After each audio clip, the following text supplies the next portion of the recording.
It was supposed to be my little slice of heaven. A quiet suburban street, a beautifully landscaped home, and the promise of a brighter, greener future. I envisioned clean energy, lower bills, and a clear conscience. But then, a single, sterile letter arrived, and suddenly, my dream of solar power wasn't just threatened, it was under attack. And the attackers? The very people sworn to protect our community, my HOA, they wanted to ban my solar panels. They wanted to strip away my independence. But what they didn't realize was that they were messing with the wrong homeowner. If you've ever felt the sting of a bureaucratic power trip, if you've ever dreamt of serving justice to someone who tried to dictate your life, hit that like button, subscribe, and get ready for one of the most satisfying revenge stories you'll hear today. Because this isn't just about solar panels, it's about fighting for what's right, and winning spectacularly. Let me set the scene. My home, nestled in the Harmony Hills development, ironic, isn't it? Was more than just bricks and mortar, it was a sanctuary. For years, I'd watched electricity bills climb, a silent thief stealing from my wallet every month. I'd always been a proponent of green energy, and the idea of harnessing the sun's power right from my rooftop, it wasn't just an economic decision, it was a philosophical one. It was about autonomy, about being a part of the solution. So, I did my research. Months spent poring over efficiency ratings, installer reviews, local ordinances. I found a reputable company, got the permit squared away with the city, everything above board. The initial consultation felt like a breath of fresh air. The installer assured me, this is a fantastic investment. Your property values will increase, and your energy independence will be liberating. I could practically taste the freedom. The panels were ordered, the installation date set, and a quiet excitement buzzed beneath my skin. Then, the letter arrived. It wasn't even a personal letter, it was a mass-produced, generic HOA cease and desist. Tucked amidst the usual HOA drivel about maintaining curb appeal and proper trash bin storage was a bolded section, architectural changes, solar panels. It stated, in no uncertain terms, that due to aesthetic disharmony and potential negative impact on property values, solar panels were strictly prohibited within Harmony Hills. Aesthetic disharmony? Negative impact? My blood ran cold. This wasn't some new rule, I'd checked the bylaws before I even considered solar. There was no mention of a ban. This felt targeted. I remembered Mrs. Albright, the HOA president, a woman whose smile never quite reached her eyes, and whose perfectly coiffed hair seemed to embody everything rigid and unyielding about the HOA.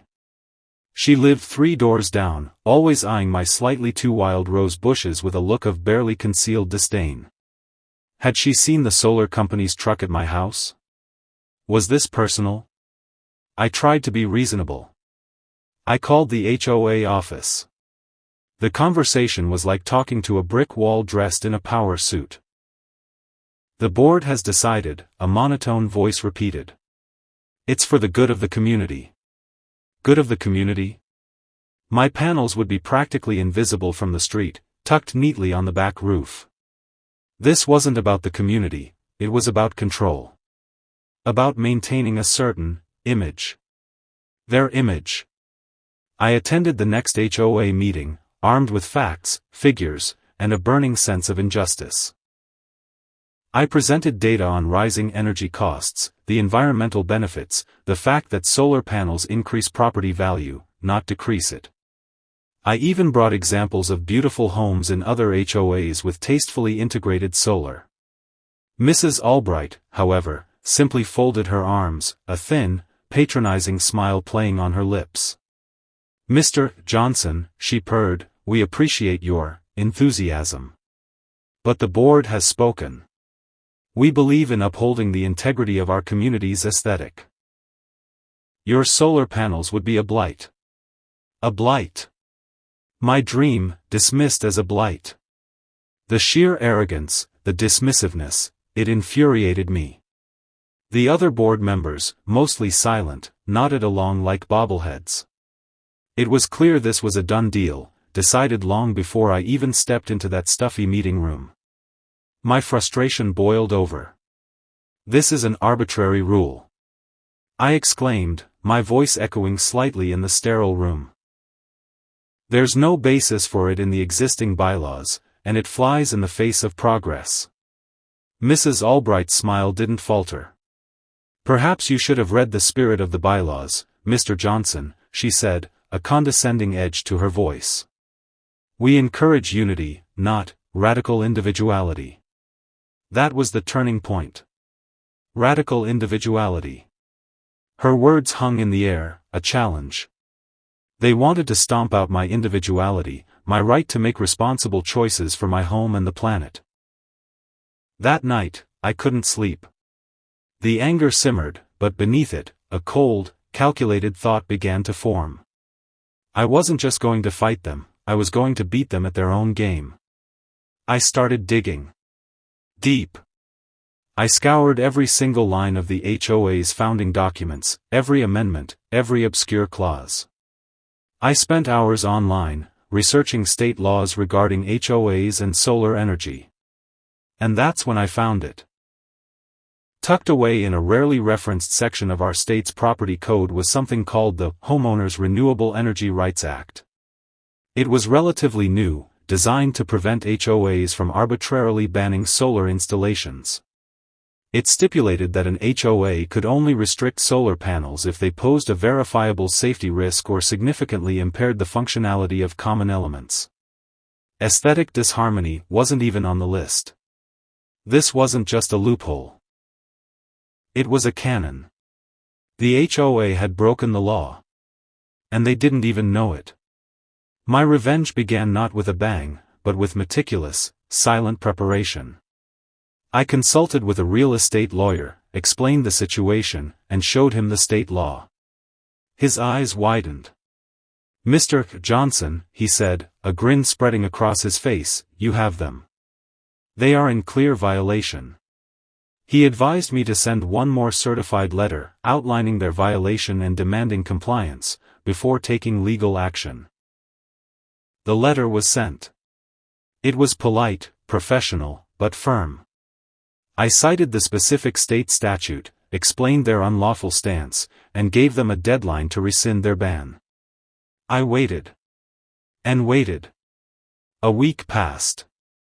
Then another. No response. They were either ignoring me, or they hadn't realized the trap they had walked into. My lawyer chuckled. "Their arrogance is your biggest asset," he told me. Then came the lawsuit. Not just against the HOA, but specifically naming Mrs. Albright and the other board members for dereliction of duty and acting outside the scope of their authority. The shockwaves through Harmony Hills were immediate. Neighbors, who had been quietly grumbling about the HOA for years, started calling me, offering support, sharing their own horror stories. The local news even picked up on it, a small homeowner fighting the tyranny of their HOA for the right to go green. The HOA, suddenly scrambling, tried to dismiss the lawsuit. But the judge, a no-nonsense individual, saw right through their flimsy arguments. The state law was clear. They had no leg to stand on. The court date was set. The courtroom was packed. Mrs. Albright, usually so composed, looked flustered, her perfect hair slightly askew. The other board members shifted uncomfortably. My lawyer presented our case, succinctly laying out the facts. The HOA's arbitrary ban, the clear violation of the state's Renewable Energy Rights Act, and their refusal to correct their illegal actions. When it was Mrs. Albright's turn to testify, she stammered, tried to argue community standards, but the judge cut her off. "Mrs. Albright," he stated, his voice firm, "the law is the law. Your personal aesthetic preferences do not supersede state statute. You were given ample opportunity to rectify this, and you failed." The verdict was swift and decisive. The judge ruled unequivocally in my favor. Not only was the HOA's solar panel ban immediately overturned, but the judge ordered them to pay all my legal fees, a substantial sum that had been accruing for months. But it didn't stop there. Citing their egregious violation and reckless disregard for state law, the judge also levied a significant fine against the HOA, directly impacting their treasury. Mrs. Albright's face crumpled. The smugness evaporated, replaced by pure, unadulterated shock and then, a blazing fury directed at me.